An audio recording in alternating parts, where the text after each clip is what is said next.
In this session, we will talk about the importance of nodes and supernodes to every pioneer, and what are some examples of additional roles nodes can play on Pi network.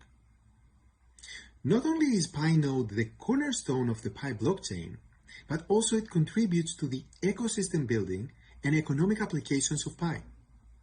For example, in addition to securing the ledger, supernodes can also technically support applications of decentralized finance, which is also known as DeFi. These applications are such as tokenization of real-world assets and tokenization of real estate. But today, we're going to discuss a little bit more on why the node software is important even in non-blockchain sense, and how Pi nodes and blockchain matter to pioneers who neither serve as supernodes nor as nodes. The original vision of the Pi node software was never just limited to operating and supporting the blockchain. Of course, the blockchain, as it secures the ledger of transactions, it is certainly the core and base layer of the decentralization of Pi network. But the benefits of building a user-friendly node software is having extensibility of the functionalities of the node and a large group of people who can contribute to the applications of the node software. So today we want to share a little bit more about the long-term strategy of the node software beyond securing the ledger. Let's look at the network currently. We have over 200,000 pioneers who downloaded and installed the Pi node software, and there are over 60,000 nodes active every day, out of which 40,000 appear to be actively managed, for example, updating to the latest version all the time. A portion of these nodes will become supernodes, depending on the selection process based on the hardware operating systems, network performance, and various metrics we have. But what is the core team's plan for the people who are running the Pi node software who are not necessarily supernodes or nodes responsible for maintaining the ledger? Actually, we have great expectations for them, and we are open to any suggestions that build on top of our thoughts. First of all, the desktop Pi application serves as a redundant interface for the mobile application interface. Not only does it provide desktop or laptop accessibility to the mobile application functionalities, for example, the chats, mining status, future uses of Pi applications, but it also serves as one important step to decentralization in regard to the centralized points of mobile apps stores. App stores have been one point of centralization in the Pi network ecosystem all along. Given the controversy about cryptocurrencies, app stores are particularly strict in reviewing applications related to cryptocurrencies. And we experienced their centralized control over the last couple of years while we were developing Pi network. For example, our mobile application had to go through very rigorous review cycles before it gets approved and later on to stay live. And we also saw other legitimate applications sometimes getting completely delisted from app stores for various reasons. We hope this will never happen to Pi, but shall the app stores decide to remove our application from their stores for any reason, the node software will be our backup plan to still maintain the functionalities, the community, and the organization of the network. By having our node software that contains the Pi application component, we de-risk the possibility of any potential failure in centralized app stores. Okay, apart from maintaining and securing the Pi blockchain, nodes can also allow individuals to share computing resources and get compensated for it. Such computing resources include processing power, disk space, and network bandwidth. Note that these are not our immediate plans, but they are all possibilities that will come further down the line. Let's look at these use cases one at a time. Disk space. Think of it as a decentralized encrypted Dropbox that allows people to get compensated for securely storing files. Its implementation can be similar to BitTorrent in the notion that files will be stored in a decentralized network of nodes, while at the same time, Pi can have staking mechanisms that can make sure that all files stored on the Pi network are fully licensed. For example, if a file is found to be infringing someone's rights, the file's uploader could lose their stake.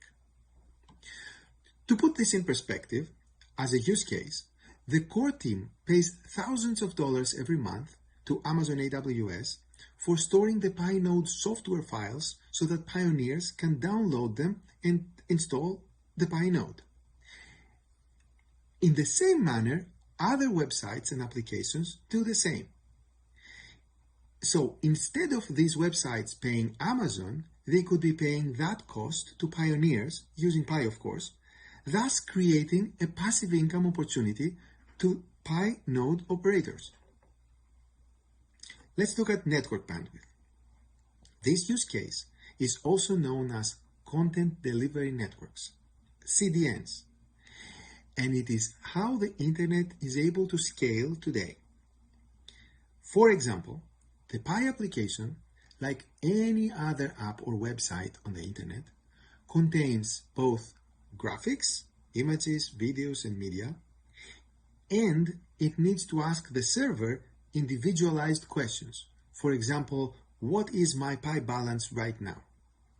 So while the individualized questions must reach a Pi database to be answered, the vast majority of the graphics and media are the same for all members and can be actually answered by a decentralized server near that person.